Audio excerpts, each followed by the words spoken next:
الحمد لله رب العالمين والصلاة والسلام على أشرف الخلق أجمعين محمد وآل بيته الطيبين الطاهرين اللهم صل على محمد وآل محمد.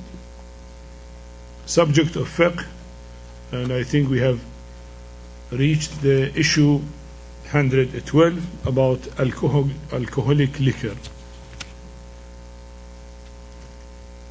Issue 112, all alcoholic liquors and beverages which intoxicate a person are najis, and on the basis of recommended precaution, which is originally liquid and intoxicates a person, is najis. Hence narcotics like opium and hemp, which are not liquid originally, are tahir, even when a liquid is added to them. Now here comes about alcohol or wine. What is its meaning, definition, and what is the issue whether it is tahir or najis? The general rule which is known, كل مسكر مائع بالإصالة فهو نجس. Every intoxicant which is originally liquid is regarded as najis. Now intoxicant may be a wine, maybe a beer, maybe brandy, maybe whiskey, maybe alcohol, or whatever it is intoxicant. If one drinks it, he gets intoxicated, he loses his equilibrium and mental ability, and gradually, if more intoxicating, then effect of a drunken case will be there. So the general issue is like that. And they put the condition liquid by its nature. So it come out of it, there are intoxicants, but they are not liquid, like opium or hashish or other medicine nowadays. They are used as drugs. They are haram to use them, but they are not najis. They are not liquid, so they are not najis. But of course to use them is haram, not allowed. But we are not talking whether it is haram or halal. We are talking whether it is tahir or najis. We talk on this issue. So that is the general way. However, there are some more details here. These details comes about the medical alcohol which is used for medical purposes in operation theater or to clean the injuries and so on. You know, these alcohols are usually the intoxication in the, let us say, wine. The word in fiqh, khamr is wine. The intoxicant part of the wine is the alcoholic part of it. So in beer, they said roughly about 5% alcohol in it, between 3 to 7%. And some other types of wine, maybe 15, 20, 25, 30%. And sometimes the very cheap types is about 40, 45%. But the medical alcohol which is used is actually 99% concentration. That is why it is used for this as a disinfectant. Now, that one is not used usually for drinking because its taste is very bitter, it's not tolerable. You cannot drink it. So concentrated, one cannot drink it.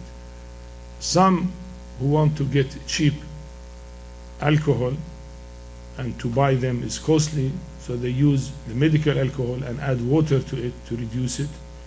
So if add equal to it, then become about 45%, or become 3 times, become about 30, 35%, and they drink it. So the government, in order not to put tax on that, they put another toxic alcohol, which is methyl alcohol.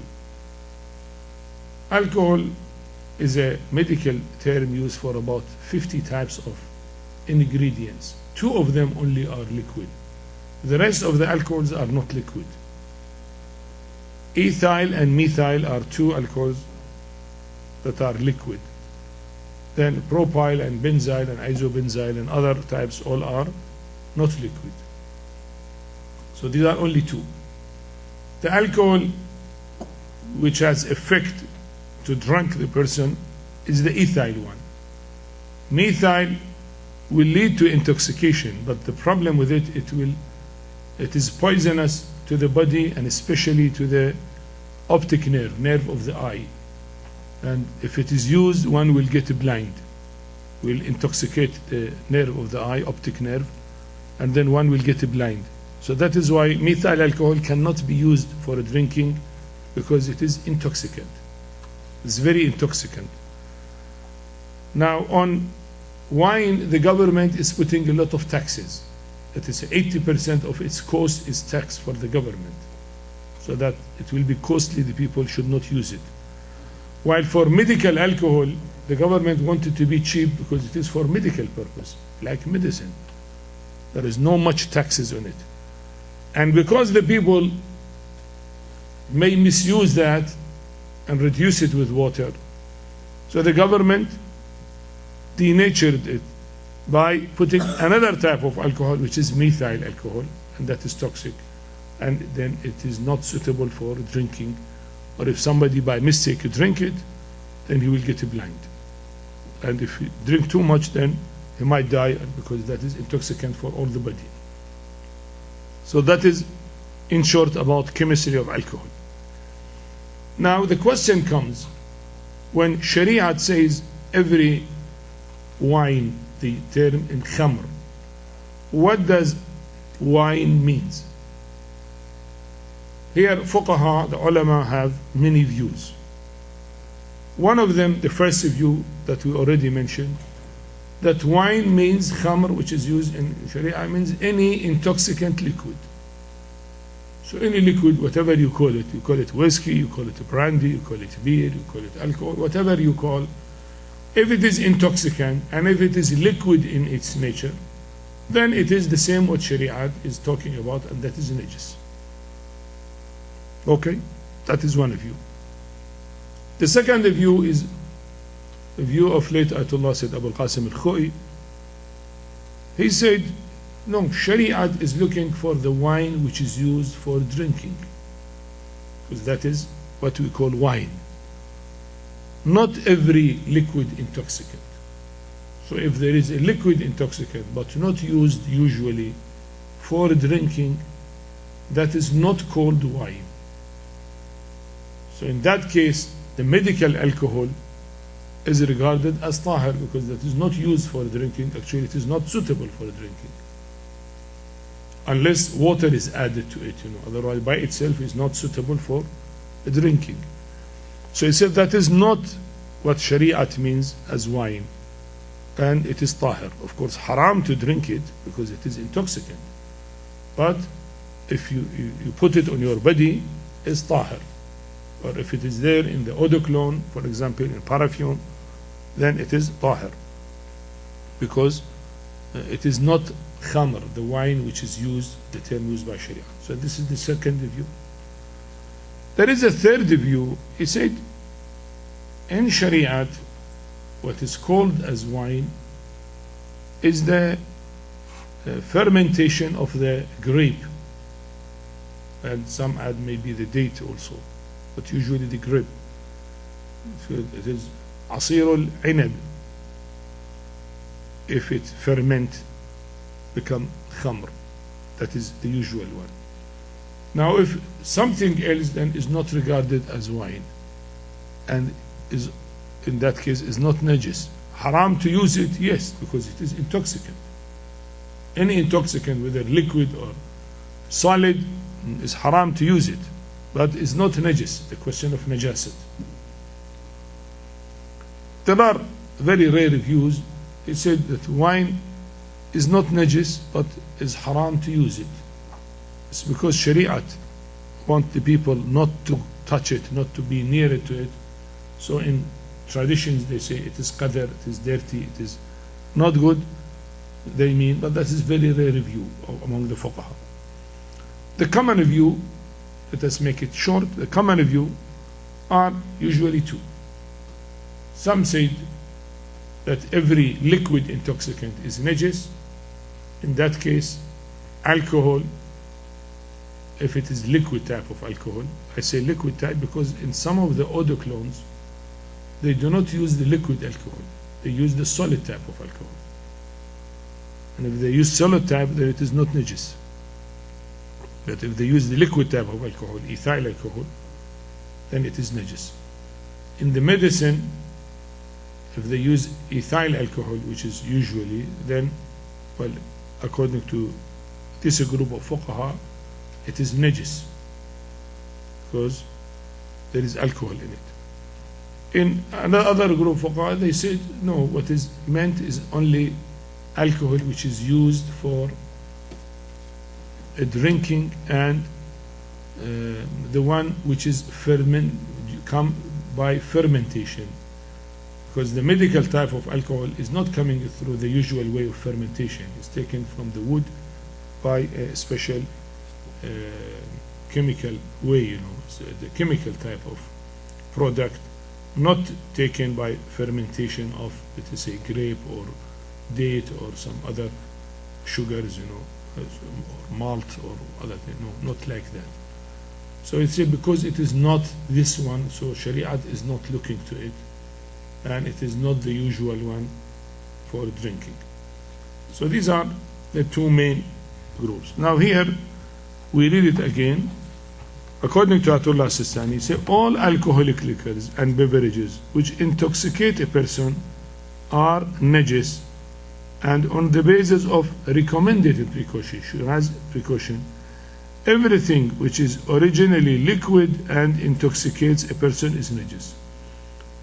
So the medical alcohol, because it is a liquid and intoxicate, as a recommended precaution according to Ayatullah Sistani. According to late Ayatullah Khoi, he said it is tahir. According to some other ulama, they said it is najis, as I said. Okay.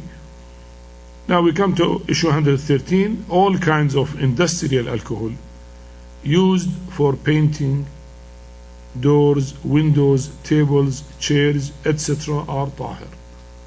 So here he made it clear that alcohol is not meant by the liquors or the beverages, which he means this industrial type, because its origin is not from fermentation, industrial way.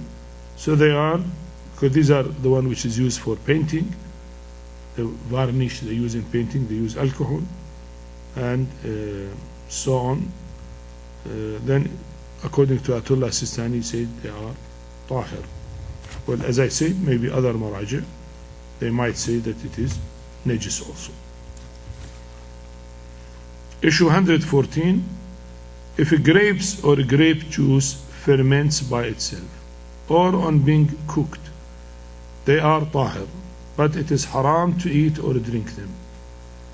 Now sometimes if you use grape juice in sun, it will ferment, So here, whether it is najis or not, he said it is tahir, not najis, but it is not allowed to consume it. And also if it is cooked, they are tahir, but it is not allowed to drink it, or if it is with food, to eat it. Yes.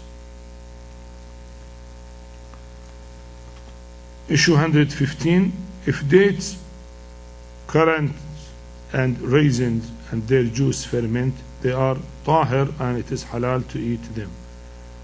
So only about grapes or grape juice, he said it is not allowed to drink, but if a date or raisins or other juice ferment, in that fermentation there is no alcohol usually, and they say they are halal to eat them, and they are tahir.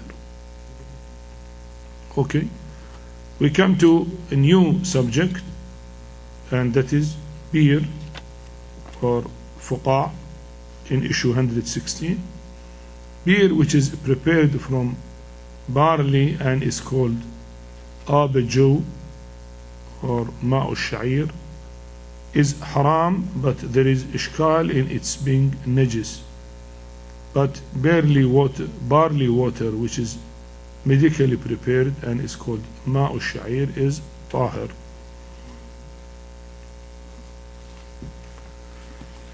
Well, what is ماء الشعير and what is the beer?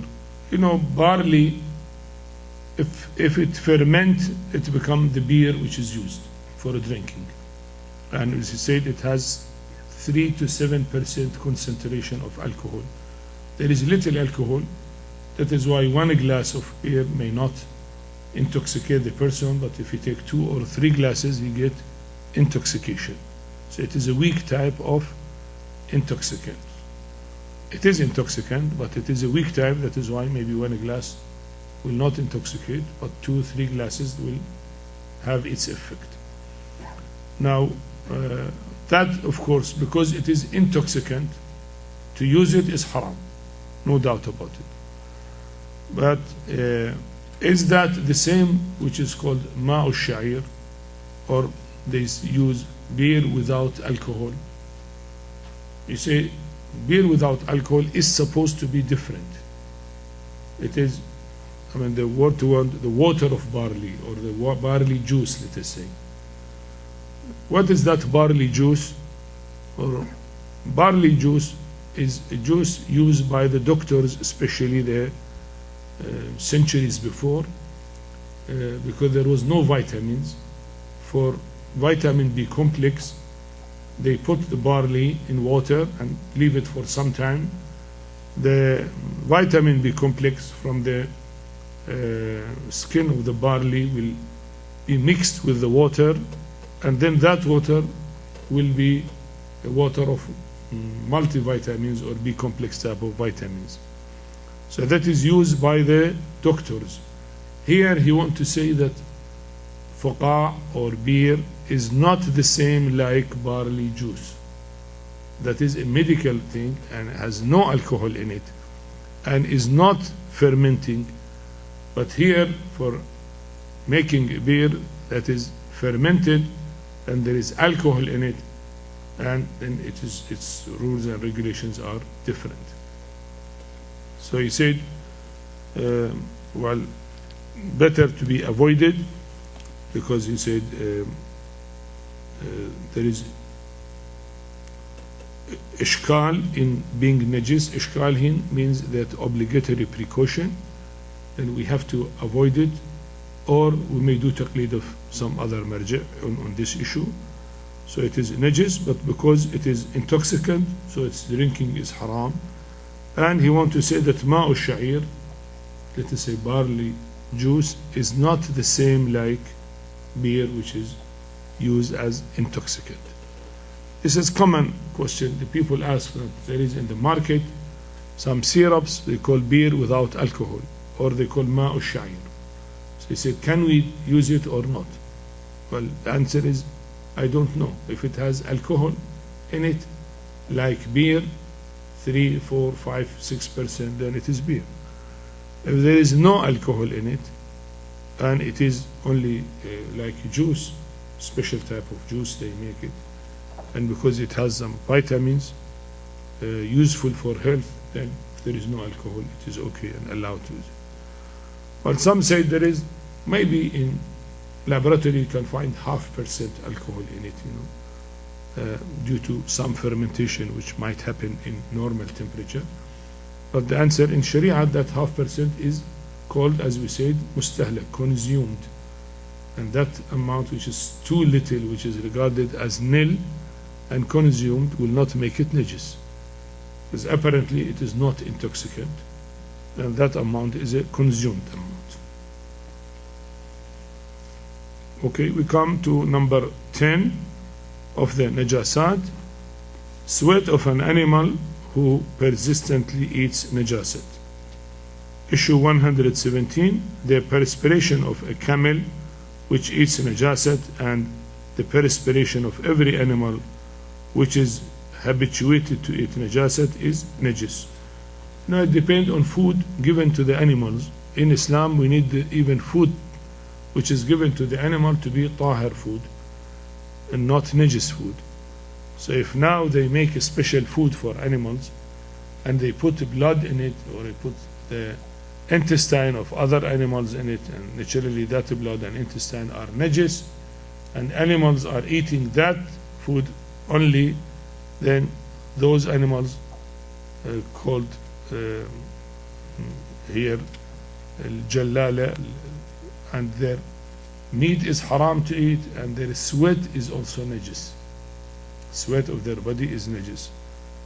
So that one has to be careful about the food given to the animals, because that is important.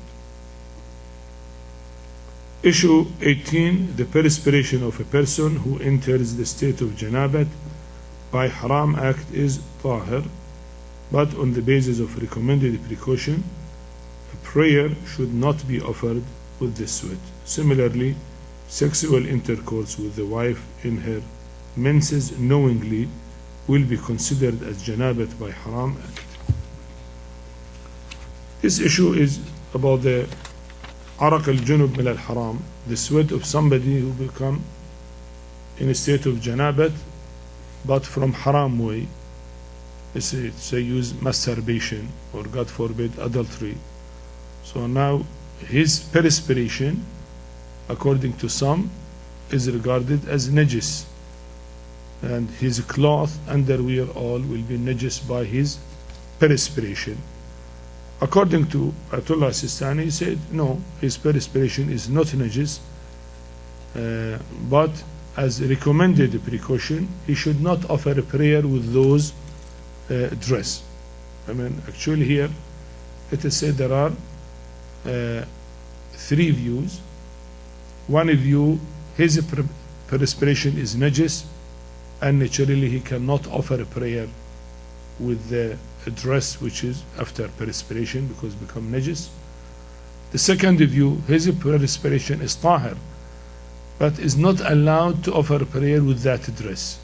You have to change the dress, and naturally has to take a bath, but after taking bath, ghusl, then he should not use the same cloth, so he should use another cloth, because his janabat was from haram. If it was from halal, he can use the same cloth, no problem. But now, question here, if it is haram.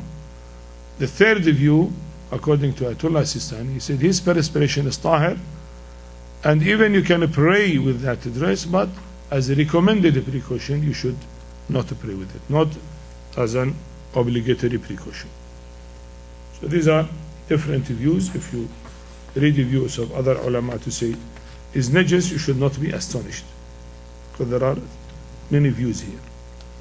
Issue 119, if a person has sexual intercourse with his wife at a time when it is forbidden, like the month of Ramadan, during fasting, his perspiration will not be classified with the perspiration of those who become mujrim by haram act, because the act is not haram, it is with his wife, but the time, because in Ramadan month is not allowed, then it is haram. Issue 120, if a person in janabat by haram act does tayammum instead of ghusl and perspires after performing tayammum, his perspiration will be governed by the same rule which applied to his perspiration before the tayammum. Now, if he cannot make ghusl for any reason, medical reason or no water, and he do tayammum, not wudu, for the prayer, tayammum instead of ghusl, the question is this tayammum is regarded like ghusl or not? If he has janabat from haram and he perform ghusl, naturally his perspiration after ceremonial bath become tahir. But now for any reason he cannot perform ghusl, and his duty is to perform tayammum. If he do tayammum instead of ghusl, will his perspiration also will be tahir? He said no. Unless he perform ghusl, then his perspiration before tayammum and after tayammum have the same case. Of course, according to Ayatullah Al-Sistani, is not najis, and as a recommended precaution, he should not offer prayer with the dress, but according to others, is regarded as najis. Issue 121, if a person becomes mujrim by haram act and then engage in lawful sexual intercourse with his wife, the recommended precaution for him is that he should not offer prayers with his perspiration, but if he has lawful intercourse in the first instance and then commits the haram act, his perspiration will not be treated as the perspiration of a person who has become mujrim by haram act. You know, if first he commit haram thing and then halal, because at the beginning it was haram janabat, then his perspiration is regarded as in haram. But if it is reverse, in the beginning he was already in a state of janabat, by halal intercourse he was already in janabat, and then second janabat happened, he said, well, here he has to make ihtiyat, and he mentioned that as recommended that he should regard it as junub min al haram, as janabat from haram. I think it's sufficient for today up to this much, and inshallah we'll continue in the next session. Walhamdulillahi Rabbil Alameen, wa sallallahu ala Muhammad wa alihi at-tahirin.